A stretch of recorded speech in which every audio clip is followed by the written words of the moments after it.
Já vou comentar um pouquinho sobre um livro que eu li, eu comentei, inclusive, no passado. E aí eu fiquei com esse livro eu peguei emprestado na minha escola de idiomas, onde eu fazia espanhol, eu já meio que acabei o curso, né? Ficou faltando uma modalidade lá, que é para fazer um preparatório para a prova de proficiência, mas eu acabei optando por não fazer, não continuar para fazer essa prova de proficiência. Quando eu fui lá, eu não encontrei, tem uma biblioteca pequena, né? E eu não encontrei nenhum livro em espanhol, né? Que o meu curso era de espanhol. Mas, como já faz um tempo que eu fiz o meu curso de inglês, eu acabei pegando um livro em inglês, né? Que foi esse aqui. Aí eu peguei, assim, fui lendo essa parte aqui, mais ou menos a sinopse, né? Do que se trata o livro. Nem todos os livros têm a sinopse aqui atrás, às vezes são só comentários, né? Mas eu achei, assim, de cara uma história muito interessante. E realmente é uma leitura muito interessante e eu gostei muito dessa leitura. Esse livro, ele foi escrito por Jonasson, eu acho que é assim, eu não sei. Mas ele foi escrito originalmente em sueco, acredito eu. E depois ele foi traduzido, né, para o inglês e outros idiomas, inclusive tem em português também. E é um best-seller, como está aqui escrito, né? E é muito interessante a história é muito envolvente e, assim, a escrita também flui muito, a escrita é muito bacana, os personagens são muito bem construídos, assim, não tem nenhuma parte, assim, chata no livro, nada. Assim, o livro, ele flui super bem. E essa história me lembrou muito o filme Forrest Gump, como eu havia comentado antes, porque o personagem, ele é excêntrico, digamos assim, né? Não é que nem o personagem de Forrest Gump, que ele tem um certo grau de autismo, acredito eu. Mas o Alan Carson, que é o nosso personagem aqui, protagonista, né? Ele leva uma vida muito peculiar, digamos assim, né? Ele é um cara excêntrico, mas ele não é autista, ele não tem esse... me lembrou porque também esse personagem, ele conhece várias personagens, assim, ele viveu um contexto histórico e, e ele foi responsável por certos acontecimentos históricos, né, que aconteceram de fato, né.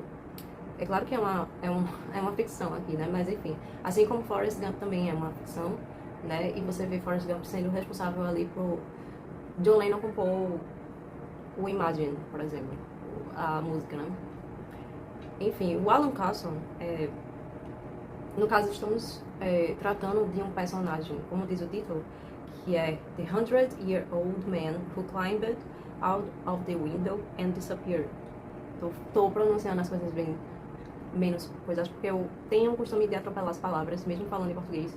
Eu atropelo muitas palavras assim, apesar de falar devagar, e, enfim, mas enfim, minha oratória não é muito boa, mas enfim, por isso que tô tentando, né? E eu não falo muito bem o inglês, né? Eu consigo falar, mas eu consigo me comunicar, mas assim, não muito bem, eu diria, né? Eu consigo ler bastante bem, eu consigo ouvir bastante bem também, dependendo do sotaque, mas falar eu não tenho essa prática, assim, de pronunciar as palavras, né? Mas, enfim, se eu fosse ler isso aqui um pouco mais rápido, digamos assim, The 100-Year-Old Man Who Climbed Out of the Window and Disappeared. Enfim, mas pra mim foi uma experiência incrível, assim, foi o primeiro livro, assim, em inglês que fluiu muito e que eu entendi bastante, assim, do conteúdo. E esse livro trata de um senhor que, aos 100 anos, né, ele começa, engraçado que eu preciso comentar isso antes, né? O primeiro capítulo, eu não sei se isso vai ser um spoiler, mas, enfim, ele é um livro cíclico, porque ele vai e volta na história. E é muito interessante, porque o primeiro capítulo desse livro é o último capítulo desse livro. É o mesmo capítulo, são as mesmas palavras. Isso é muito interessante. A gente começa com esse personagem não querendo comemorar o seu aniversário de 100 anos. Ele tá num asilo, né, de idosos. Ele tem 100 anos, né? Ele vai fazer, e o pessoal lá do asilo tá preparando uma festa pra ele. Só que ele não quer participar dessa festa. Ele não tá afim. Então, assim, ele simplesmente foge pela janela do asilo e vai-se embora. E assim, o desenrolar dessa história é incrível. Ele vai, tipo, sair pra comprar bebida, digamos assim, e ele acaba entrando numa estação de ônibus. E lá na estação de ônibus acontece uma coisa muito interessante.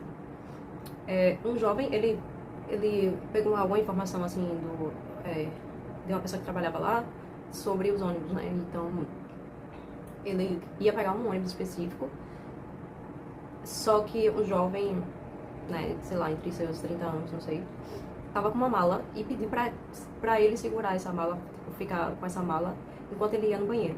E aí, o Alan, tipo, o ônibus do Alan aparece, né, e ele não quer perder esse ônibus. Então, assim, ele olha pra mala, olha pro ônibus, olha pra mala, olha pro ônibus, e decide levar a mala junto com ele, e ele pega o ônibus e leva a mala. E aí, dentro do ônibus, ele dá um dinheiro para o motorista e diz: me leve até chegar, tipo, até o dinheiro, até onde o dinheiro dá para pagar a viagem, digamos assim. E ele vai parar numa cidade onde tem outra estação lá, meio desativada, digamos assim, e mora um cara lá que ele tem uma vida pregressa, meio criminosa, digamos assim, mas eles se dão super bem. Esse cara, ele tem um frigorífico, que ele matava os animais e fazia... enfim, ele tinha um frigorífico lá, ele também fabricava bebida. Enquanto isso, o carinha lá da estação de ônibus, ele meio que fica atordoado, porque aquela mala tinha uma coisa muito importante. Então, ele não poderia perder de jeito nenhum. Ele nunca imaginou que um senhorzinho de 100 anos iria meio que roubar a mala dele. E aí ele vai atrás de saber pra onde é que esse velhinho foi, né? E ele consegue descobrir, meio que na violência mesmo, indo atrás do cara que deu as informações pra esse senhor, e soube qual foi o ônibus que ele pegou e sabia, né? Esperou esse ônibus dar a volta pra que ele pudesse pegar o motorista, assim, né? Enfim. E ele consegue todas as informações que ele precisa. E ele chega até essa estação onde esse senhor conheceu esse cara e ele tá abrigado lá, né, nos aposentos desse cara, enfim.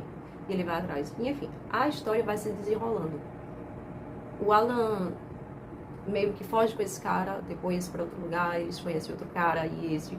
Enfim, acontece que a mala estava cheia de dinheiro. Então, eles meio que eles foram fugindo, assim, e as coisas foram acontecendo, né? Eles meio que se defendem, acabam matando pessoas, né, no meio do caminho, enfim. Só que, em um dado momento, o autor, ele vai mesclando o livro com capítulos do presente e capítulos do passado. Então, o que acontece? A gente vai conhecer a história de Alan desde que ele nasceu. A infância dele, a adolescência dele, a vida toda dele. Então, assim, a gente conhece quem é esse personagem. Esse personagem é simplesmente incrível. A gente começa a entender como ele é, né? A personalidade dele. E é muito incrível a história que esse autor nos conta, né, nesse livro. Tem várias coisas históricas, digamos assim, mas envolve também política, né? Porque o Alan, ele meio que começa a trabalhar num lugar em que ele fabricava granadas, parece. Então, era uma fábrica e ele só fazia as coisas, assim, mas ele meio que se tornou especialista em criar bombas, né? Em produzir bombas. Então, as pessoas eram muito interessadas no que ele sabia fazer. Então, ele meio que se envolveu, mas ele, ideologicamente, ele não era envolvido em política. Ele não tinha esse envolvimento, né, ideológico. Então, ele fazia tudo, como é que se diz? Porque ele simplesmente sabia fazer, né? E não era nem por dinheiro. Desde que tivesse vodka, porque ele era muito fã de vodka, desde que tivesse comida e bebida para ele à vontade, ele estava lá. Ele estava lá pelo que ele sabia fazer. E, assim, ele não tinha pretensões financeiras para fazer, né? Apesar de toda a história dele, assim, ele é uma pessoa extremamente, digamos assim, desapegada ao dinheiro, e que ao mesmo tempo o dinheiro sempre está com ele. Tipo, ele sempre tem essas oportunidades de ter muito dinheiro, e ele realmente tem muito dinheiro, porque ele trabalha para governos, ele acaba trabalhando para vários governos, assim. pro governo americano, pro governo russo, pro governo chinês, enfim. Ele acaba se envolvendo, assim, em guerras e tudo mais. E como ele era especialista, ele tinha muitas oportunidades, né? Inclusive ele tem um dado momento ali no final do livro que ele acaba sendo um agente secreto, alguma coisa assim. Eu vou pegar aqui meu caderno de leitura, porque esse vídeo também é sobre o meu caderno de leitura. É a primeira vez que eu tô utilizando um caderno de leitura na minha vida, assim. Eu nunca tinha feito nada assim, eu sempre fiz um registro das minhas leituras, assim. Sempre registrei, sempre fiz uma lista de livros lidos e tudo mais, desejados e tudo mais, enfim. Mas eu nunca fiz um diário mesmo de leitura, né? E eu escrevi um pouco sobre esse livro e eu vou até ver aqui o que eu escrevi, porque eu lembro de ter pontuado algumas coisas, né? Inclusive alguns trechos que eu achei muito interessante, né? Ele tinha essa habilidade, né, de fabricar dinamite e ele fornecia isso pra... Né, ele acabava sendo muito cobiçado ali, né, por outras pessoas, né, pelo que ele sabia fazer. Mas mesmo assim, né, apesar disso, ele tinha uma aversão muito grande à política, à ideologia e tudo mais. Até porque o pai dele tinha um envolvimento muito grande e ele... Enfim. Aí aqui eu escrevi, entre outras coisas, né, eu escrevi assim: Alan conheceu muitos dos personagens do século XX. Ao longo dos seus 100 anos, acidentalmente ou não, ele sempre esteve no lugar certo, na hora exata. Foi testemunha de acontecimentos históricos e conheceu Mao Tse-tung. Salvou a mulher dele de um sequestro em que ele mesmo estava envolvido. Churchill salvou Churchill usando uma bomba que seria para Churchill para salvar a si mesmo na prisão. Truman, né, conheceu Truman dando a dica. Conheceu Truman dando a dica de como fazer a bomba atômica explodir na hora certa, né? E aí foi nessa ocasião que ele conheceu Oppenheimer. E ele conheceu também Stalin, esteve ao lado do cientista de Stalin para também desenvolver a bomba atômica, mas irritou o chefe, o Stalin, né? E acabou na prisão do Gulag. Conheceu o general Franco, que foi o primeiro, né? Na verdade, o segundo que ele conheceu e salvou sua vida, né? E, enfim, etc. Então ele se tornou alguém responsável por mudar o curso da história. Ele foi responsável por várias coisas, né? Em relação a esses personagens. E, enfim, todos, como eu falei pra vocês, a gente tem outros personagens aqui. O Alan é o protagonista da história, mas a gente tem outros personagens muito bem construídos também, né? Cada um com sua peculiaridade, e todos eles são muito ricos, né, em personalidade. E tem uma frase que a mãe dele dizia que isso, como é que se diz, meio que fez parte da personalidade dele, no sentido de... fez parte do lema da vida dele, assim. Como ele encarava a vida, como ele encarava as coisas na vida e como ele tomou de decisões na vida dele, né? Things are what they are, and whatever will be, will be. Ele era esse tipo de cara que ele tomava as decisões assim, repetidamente. O que dava na cabeça, na telha dele, ele fazia na hora, né? E ele acabou matando um cara muito importante lá, que se chama Gustafsson, na Suécia, eu acho, onde ele residia. E ele matou esse cara muito importante, que era como é que se diz? Da dinastia, alguma coisa desse tipo, não lembro. E ele matou sem querer esse cara, porque ele tava, como ele fabricava bomba, ele tava querendo criar sua própria empresa. E aí ele tava fazendo experimentações no quintal da casa dele. Acontece que a bomba acabou explodindo bem na hora que o Gustavo estava passando de carro e acabou matando esse cara. Então ele foi preso no sentido de ele acabou indo pro asilo. E aí ele passou um tempo lá no asilo e ele até gostava de lá, porque ele tinha tudo de graça. Como eu falei pra vocês, ele não tinha uma pretensão de vida, assim, de dinheiro, assim, como todo mundo tem, como uma pessoa normal tem, né? A pretensão dele era viver bem, assim, viver simples. Mas aí teve um momento que ele saiu, quando ele voltou pra casa e viu tudo empoeirado e tudo mais, ele pegou a bicicleta e foi embora, sem rumo, assim.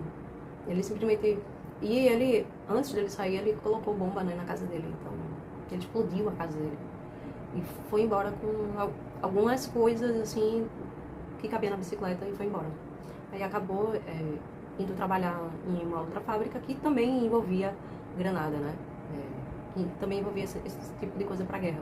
Só que com o tempo, essa fábrica ia fechar porque o governo estava meio que entrando num acordo de paz, não sei. É, ia fechar essa parte de fabricação de armas, de armamento e tudo mais. Então, o amigo dele tinha uma ideologia de lutar na Revolução, acho que na Espanha. Ele foi porque, eu vou conhecer outro país, entendeu? Tipo, ele não tava nem afim de lutar pela Revolução, nem nada desse tipo. Ele só queria, tipo, conhecer uma coisa nova, ter um olhar diferente. Só que ele acabou, né, sendo aproveitado, né, e acabou criando bombas e bombardeando pontes lá, e ele acabou salvando o General Franco, que estava do outro lado do que ele estava lutando, né, na Revolução. E acabou que ele foi pro outro lado, né, e acabou que depois que ele foi pro outro lado, ele foi para os Estados Unidos, enfim. A história, se eu for falar a história toda, eu vou ficar um tempão aqui, mas enfim. Então, assim, é um livro incrível, eu recomendo, mesmo que você não leia em inglês, né? Esse livro tá em português, então dê uma chance. Se você gosta de Forrest Gump, você vai gostar desse livro e você vai se divertir muito. É um livro para entreter mesmo, né? Apesar de ter esse cenário, né, histórico, mas enfim. Eu tô um pouco distraída porque meu celular ficou preto e branco agora, porque são 10 horas da noite. É a primeira vez que eu tô usando, como eu falei pra vocês, o meu caderno de leituras. Esse é o caderno que eu mesma fiz, né, com colagem de retalhos. E também a encadernação é long stitch, que eu costuro cada folha separadamente aqui na lombada, né. E a forma como eu uso esse caderno de leitura é um pouco diferente do que eu tenho visto na internet. Visto no YouTube, no caso, né. Porque eu pesquisei sobre caderno de leituras. E assim, tem coisas que eu acho que dá muito trabalho, eu não faria, assim, pelo tempo que eu tenho, eu não faria, assim, dá muito trabalho, tem que imprimir capa de livro e tudo mais. Enfim, eu achei muito trampo. E eu sou uma pessoa prática, eu gosto muito de me organizar, eu gosto muito de me planejar, eu gosto das coisas bonitas também, mas eu não faço coisas contraproducentes. Eu vi um vídeo da Tatiana Feltrin.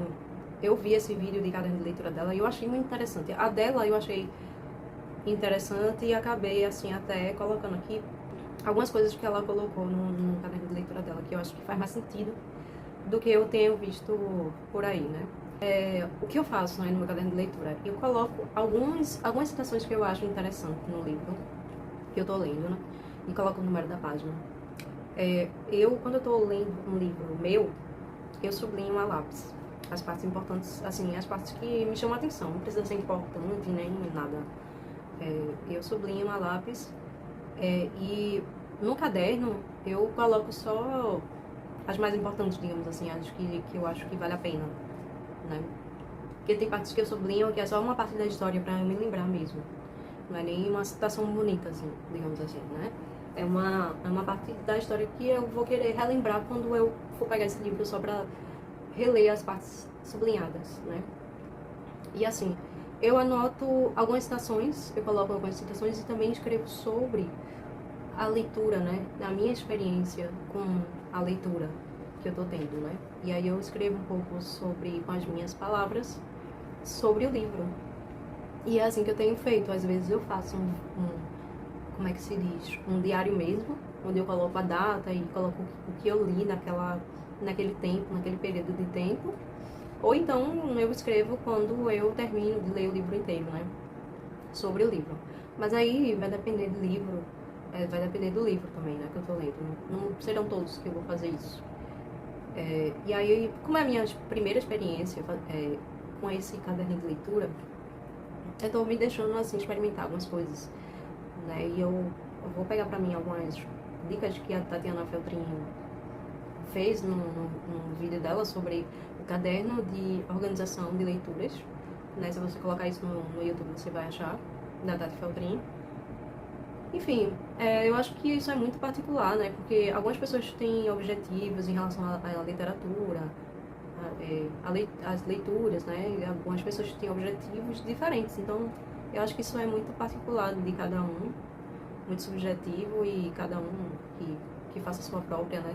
Eu não me sinto pressionada a nada, nem pressionada a ler uma quantidade X de livros e tudo mais. Ultimamente eu tenho me sentido pressionada pelo fato de que tem muitas obras que eu quero ler, que eu quero conhecer, porque eu tenho realmente vontade de conhecer mais sobre alguns assuntos e sobre alguns autores também, ou algumas histórias e tudo mais. Enfim, por isso que eu tô lendo mais livros de não ficção mesmo.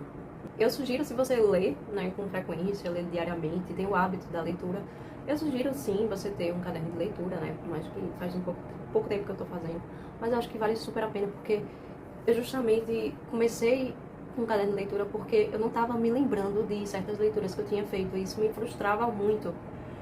E também porque às vezes eu leio livros emprestados, né? Então, acabo que eu não tenho acesso a esses livros, acesso aos livros físicos, né? Fisicamente falando. Então, eu vi a necessidade de ter um caderno de leitura, justamente porque eu queria me lembrar das leituras. Eu não tenho uma memória muito boa. E também, quando eu escrevo, eu consigo, como é que se diz? Capturar mais um pouco da memória, entendeu? Às vezes eu me lembro só porque eu escrevi, não é nem, enfim, não é nem minha memória trabalhando, é porque eu escrevi, aí eu acabei criando essa memória, né? Me lembro, uma vez eu lembrei de um número, porque eu escrevi ele, eu lembrava da imagem na minha mente, do número escrito no meu caderno. E aí eu lembrei desse número por causa disso. Então, assim, pra mim é muito importante fazer anotações. Não é à toa, né? Eu faço cadernos artesanais há muito tempo. Então, eu sempre gostei de escrever, sempre gostei de anotar, sempre me planejei. Faz anos que eu uso bullet journal, por exemplo. Faz anos que eu escrevo em diários e tudo mais. Então, enfim, nada é por acaso. Eu quero agradecer, assim, as pessoas que têm comentado no meu canal e aos novos inscritos também, né? Pra mim é muito importante isso. E quero muito voltar aqui pra falar sobre as leituras que eu tô tendo. E é isso, até mais, até a próxima, muito obrigada e goodbye blue sky.